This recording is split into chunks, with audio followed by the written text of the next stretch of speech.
You thought you saw the last of Simu Liu with Shang-Chi and the Legend of the Ten Rings, but he's back, and he's back in Barbie. And he says the film, quote, puts the final nail in the coffin of that heteronormative idea of what gender is. Thank you, Simu Liu, for actually being one of the few people, I guess not really few, but in recent days, one of the few actual people in this film that are exposing this film for what it really is. This is what he had to say in a recent interview with Screen Rant's Joe Deckelmeyer. At the start of the interview, Deckelmeyer opened by asking Liu, how was your relationship with Barbie in the past, and did that understanding of Barbie change in the course of making this film? Instead of offering a more human answer such as, oh, I played with another toy, or just simply and understandably admitting that he didn't want to play with a product marketed explicitly towards girls, Liu offered a diatribe of critical theory jargon, and that is indeed what he did. I didn't really have a relationship with Barbie in the past. I don't know about you, but I grew up in a society where traditional gender norms were pretty heavily enforced and pretty prevalent. And so I think maybe you, were taught from a very young age that boys don't play with that, boys don't wear pink.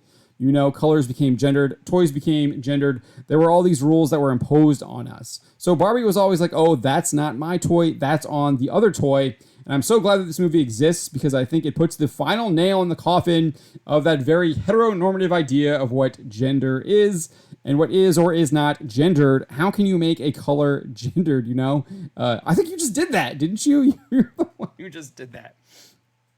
Just utterly ridiculous. The movie puts the final nail in the coffin of that very heteronormative idea of what gender is. Just absolutely ridiculously stupid.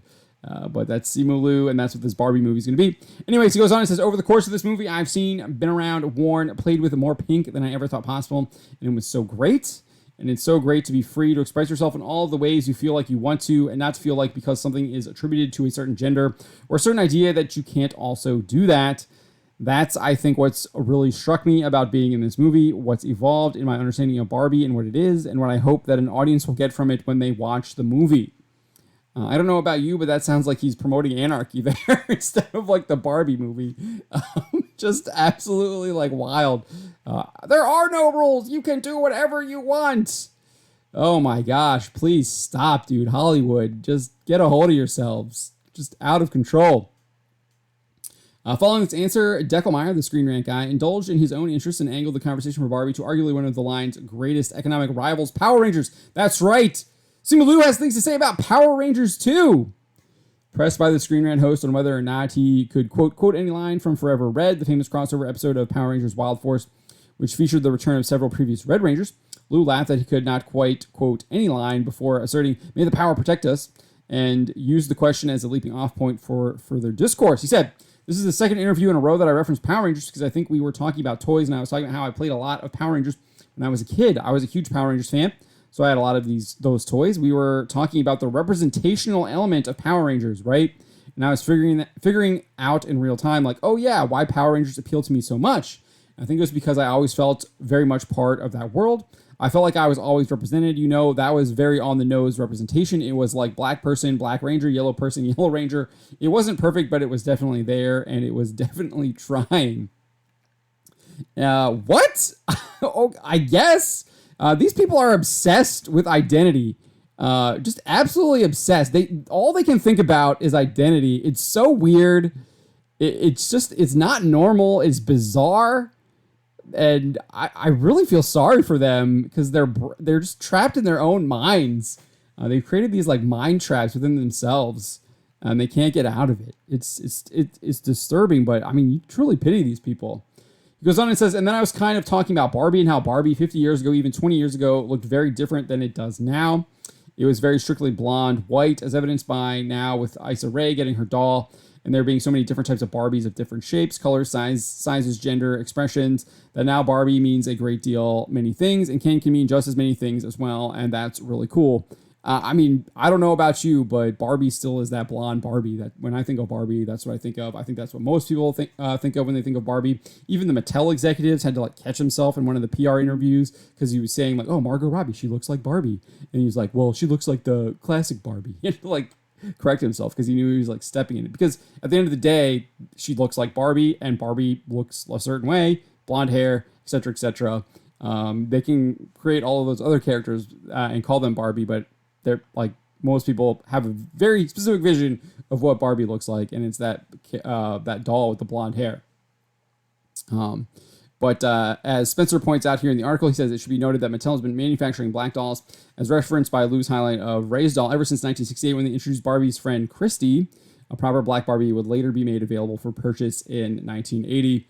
So clearly they have been doing this for a long time. But again, I think a lot of people still think, and I think even Spencer would say this, Barbie is the blonde Barbie doll that you kind of think of. And oh, look, there's an ad from 1970 right there. Featuring the company's first black doll, Christy, right there, far left. You can see her. There we go. As the interview wound down, Deckelmeyer ultimately asked Liu for his thoughts on what director Greta Gerwig and star Margot Robbie bring to this movie to take it to a whole new level of comedy and commentary. He said, knowing that Greta is as just talented and intelligent of a storyteller as she is, you knew that she was going to create a story that was just really fresh and exciting and subversive and self-aware. Subversive. There we go.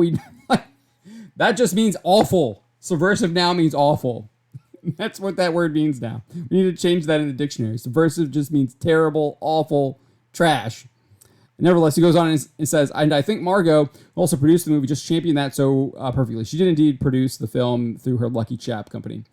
You think he would know that, being an actor and like working through them? Like he probably works with the production company, maybe? I don't know. You think he would know that?